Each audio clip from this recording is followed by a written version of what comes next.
молоденькая жирная утка хороша в любом виде, как ни приготовь.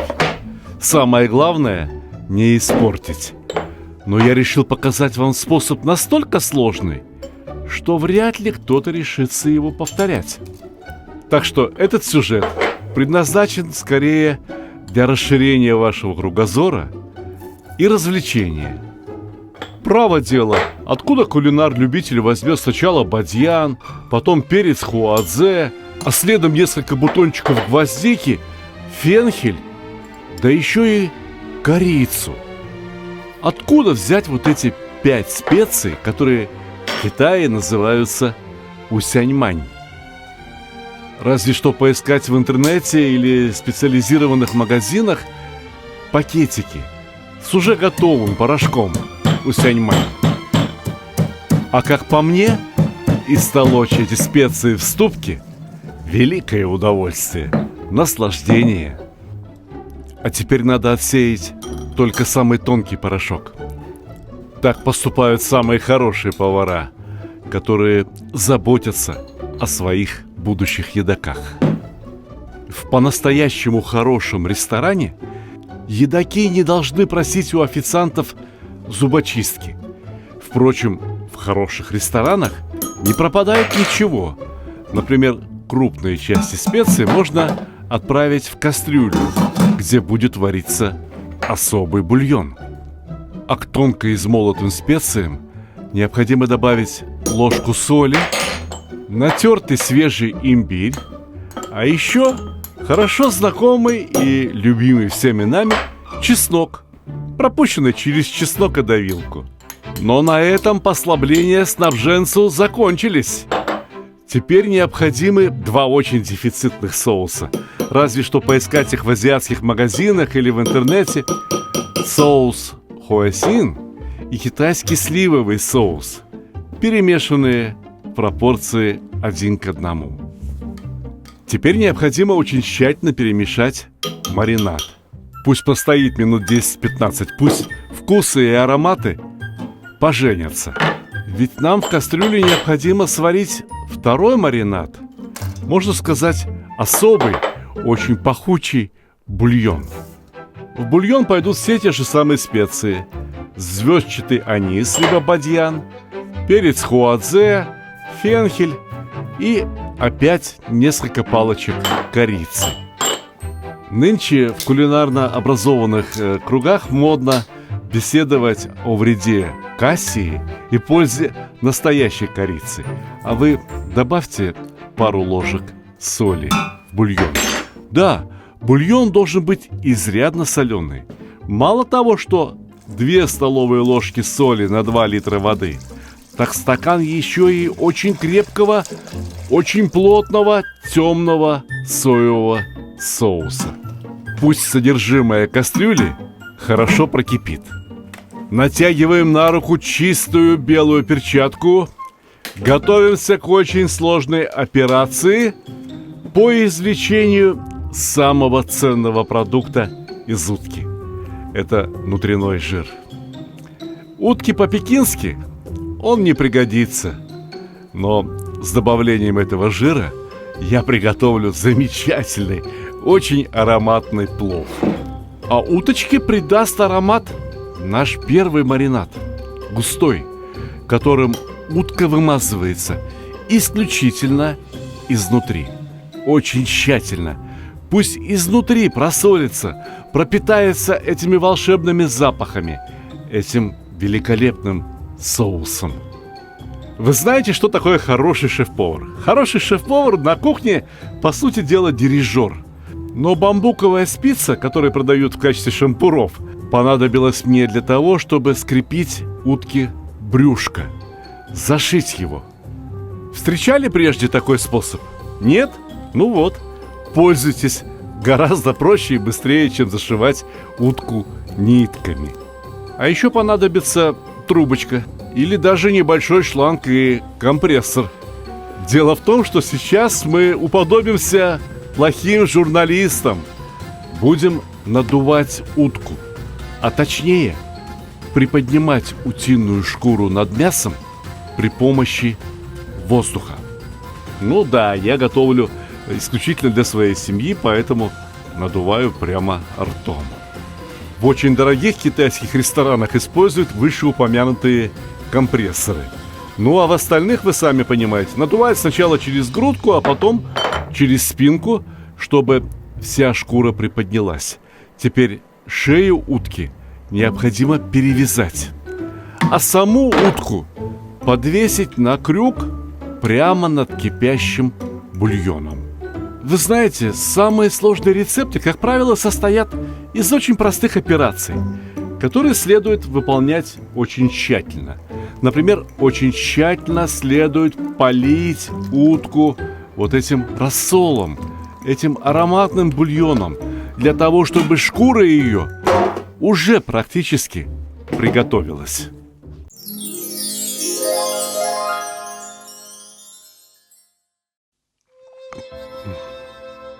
Кто сказал, что вода не имеет вкуса, цвета и запаха?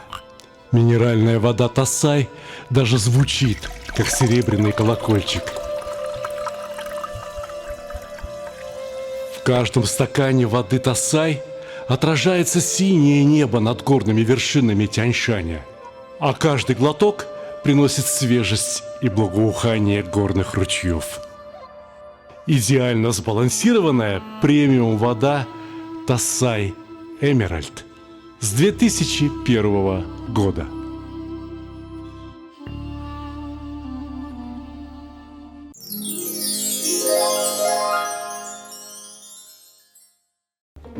Но до полной готовности утки впереди еще очень долгих 3 дня. Сначала утиную шкуру необходимо просушить. Видите, я для этого приспособил вентилятор. Под вентилятором просыхает гораздо быстрее. Откуда появилась вторая утка? Ну я же знаю, насколько вкусной получится первая. Ну чего 2 раза возиться? Тем более, что порции сиропа из соевого соуса и сахара хватит на 2 утки. Пусть только 150 грамм сахара растает в стакане соевого соуса, и сироп станет прозрачным. Тогда в него следует добавить 150 грамм меда. После добавления меда сироп можно больше не кипятить. Лак, особый лак для покрытия уток готов. Вот он какой. Бежит тонкой непрерывной струйкой. Достаточно густой. А как остынет, станет еще гуще.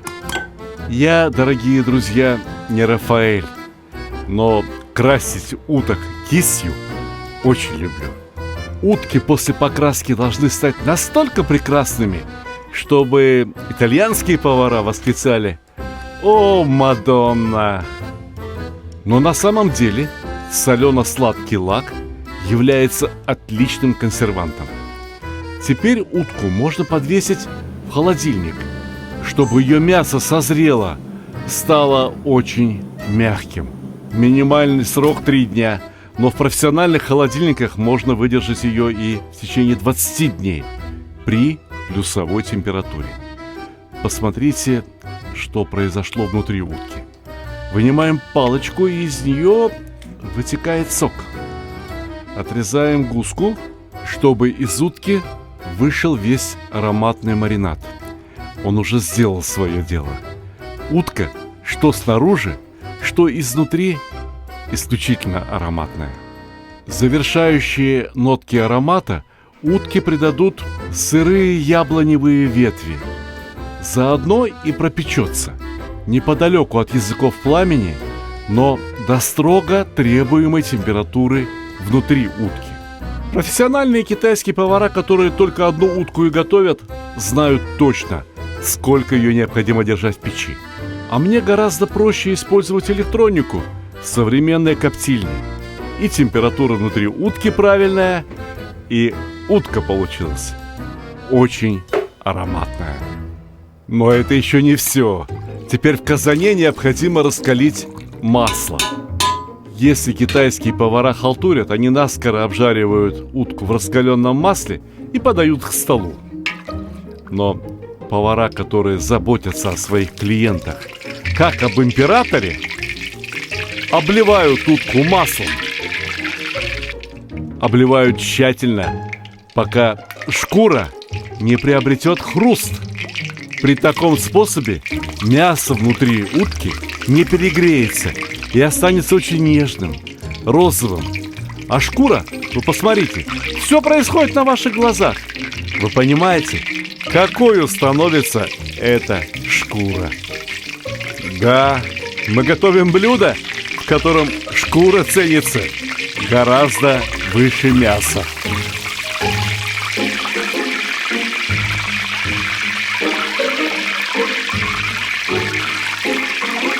Особо хороша шкура со спинки утки. Впрочем, это я тороплюсь. Вперед забегаю. Теперь утку надо правильно разрезать. Надрезаем грудку, надрезаем крылышки и отгибаем их назад. Они придадут утке устойчивость. И начинаем нарезать грудку. На каждом ломтике должно быть понемногу мяса, понемногу жира и обязательно по кусочку хрустящей, очень вкусной и ароматной шкуры. Теперь отрезаем крылышки и срезаем шкуру со спины. Одной уткой могут полакомиться 8 человек. Нет, не наесться вдоволь, а именно полакомиться. Поэтому шкурку со спины нарезаем на 8 одинаковых кусочков. Из бедрышка непременно получатся такие ломтики, которые не будут содержать шкуру. Одно только мясо. Вот по кусочку мяса на кусочек шкуры со спины. Утка по-пекински подается с особыми блинчиками. Некоторые повара готовят их из рисовой муки, некоторые смешивают рисовую муку и пшеничную, а некоторые готовят из рисовой и пшеничной. Но хорошие повара после того, как испекут блинчики на сухой сковородке, непременно пропаривают их, потому что едоки должны ощущать, как хрустит шкура, а не успевший подсохнуть блинчик. Поэтому в наружный слой рулета сначала шкуру, потом кусочки мяса, а следом зеленые овощи, да хоть перышки лука и ломтики огурца. Слышите? Ни в коем случае не одно только мясо. Даже для самых любимых гостей. Непременно с овощами. И непременно содержимое рулетика полить теми самыми 2 соусами. Хойсин и китайский сливовый соус. Китайские гурманы смеются над теми, кто заворачивает очень толстые рулеты. Нет, рулетик должен быть таким, чтобы легко помещаться во рту. Откусываем все сразу.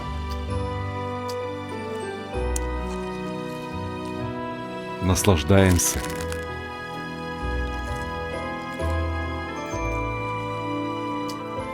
Удивляемся.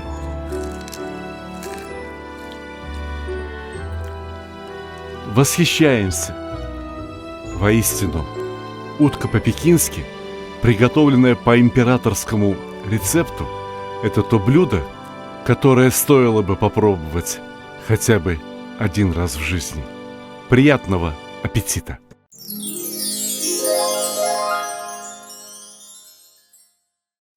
Дорогие друзья, если я что-то и сделал в своей жизни хорошее, то это кулинарные книги, которые я написал. Вот эти 2 занимали первые места на международных конкурсах, но дело даже не в этом.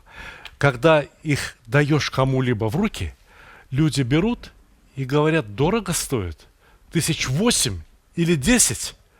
То есть люди оценивают их в 3 раза дороже, чем они стоят на самом деле. Но сегодня у меня для вас отличная новость. Скоро наступает летний сезон. Нужно будет готовить что? Шашлык. Для этого есть книжка «Мангал». Те, кто покупает книжку «Мангал» вместе с книгой «Казан», шикарная книга, между прочим, получают абсолютно уникальную книгу о марокканской кухне совершенно бесплатно. Знаете, что такое марокканская кухня? Кто полюбил узбекскую, кто полюбил азербайджанскую, тот полюбит и марокканскую.